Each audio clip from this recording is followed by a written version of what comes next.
In today's video, I'm going to teach you how to log out of your Figma account, a simple yet essential task that ensures the security and privacy of your design work.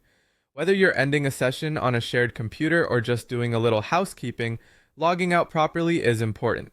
So let's get started. When you're working in Figma, you'll find your profile avatar sitting in the top right corner of the interface. This little circle is your gateway to account options, and it's the first step in logging out. Simply take your cursor and click on that avatar. This action will reveal a drop-down menu presenting you with a selection of options related to your Figma account. Now, within this menu, you'll be searching for the Log Out button. It should be listed among other options such as settings and preferences. Click on Log Out and you're halfway through the process. But we're not done yet. Occasionally, systems like Figma value security so much that they want to make doubly sure you intend to log out, particularly if your current work isn't saved. This is where you might encounter a confirmation prompt. If this happens, simply read the prompt carefully. It will typically ask you to confirm that you wish to proceed with logging out.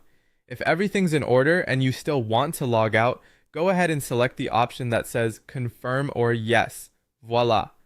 You've successfully logged out of your account.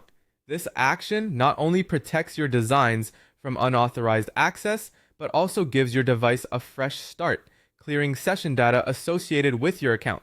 It's a small step, but an important one, especially if you're working on a public or shared computer. A quick tip: make it a habit to log out whenever you're finished, especially when using devices you don't personally own.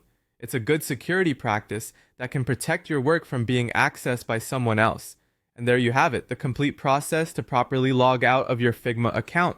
Following these steps ensures that your work remains confidential and your account remains secure from unauthorized access. Thanks for watching, and I hope this tutorial helped clarify the simple yet crucial step of logging out in Figma. Feel free to leave comments if you have any questions or need further assistance on this or any other Figma-related topics. Don't forget to like and subscribe if you found this video helpful.